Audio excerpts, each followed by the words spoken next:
The good news, it hasn't got any worse. The bad news, it hasn't got any better. Manufacturing in China stabilizes but still posts its 11th straight monthly decline. Growth in the world's second biggest economy looks to slow for the 7th quarter in a row. Reuters' John Gordon has the story out of Hong Kong. John, a mixed picture in these numbers. Yeah, I got to be honest. I'm taking a dire view of this reading. Sure, it's not as bad as it was last month. We were still at 47.8, and if you delve into the data there, some of the output sub-indices, some of the sub-indices have steadied, but the output sub-number is still worsening, hitting its lowest number since November 2011. So certainly not a great picture. You've got destocking taking too long, and weak new business flows all really bullying in on this number here, Axel. And what about the markets? I guess unsurprisingly unimpressed. Yeah, well, exactly, and it's getting worse as we head into the afternoon here. The Shanghai Composite now the worst performer, down 2%. The Nikkei not far behind, down 1.6%. Korea, the Hang Seng as well, all under serious pressure. And commodities as well, really playing to this number. We've got tin down by, I think, about 4% on last check. Copper as well, and rebar all losing very badly, Axel. All right, John, thanks a lot for that. Fed Chief Bernanke was on Capitol Hill yesterday warning of the economic dangers of the looming fiscal cliff. It was a closed-door meeting, but Bernanke's thoughts were, of course, well aired last week when he cautioned that if the cliff isn't addressed, he doesn't think the Fed's tools are strong enough to offset the effects of a major fiscal shock. He stressed the importance of lawmakers working together to find a solution. Here in Europe, hopes the economic outlook for the Eurozone may be improving will be tested on two fronts later this morning. Spain hopes to capitalise on the fall in its borrowing costs since the ECB announced its plan to buy bonds of struggling peripheral economies. Madrid aims to raise €4.5 billion by selling a new 3-year bond and also tougher 10-year paper. Meanwhile, there is little cheer expected from the latest Purchasing Manager surveys. The main Eurozone index is set to move a touch higher, but still staying below the 50 mark, indicating activity shrinking. Alpesh Patel is founding partner, Profinium Partners, joins us. Morning to you, Alpesh. What would be a successful auction in Spain for you?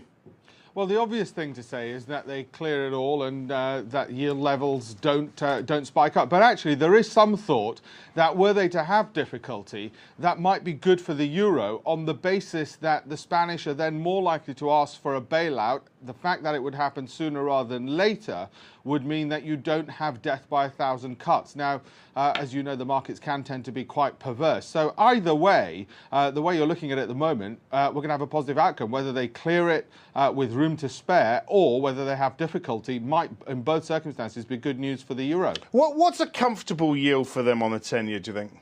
Well, anything which they're not going to default on or likely to be defaulting on. At the moment, that's not the news story as to what as it was, say, a few months ago, in terms of trying to work out to how many exact basis points they're going to be comfortable. At the moment, I think the bigger story for euro traders is the fact that the ECB is sticking to this line. They will do whatever it takes that is necessary. Now, what they're saying to the market and foreign exchange traders is we've got more firepower than you. So the rest of us back off and say, OK, fine, we're not going to try and drag this lower because you're willing to go the extra mile. The danger is some politician somewhere, probably in Germany, will get a bit complacent and say, well, no, actually, we're not willing to do everything because they think falsely that they've got comfort. They've only got comfort as long as they hold that line. Onto China, the slide has been halted but not reversed. Should we take comfort from that?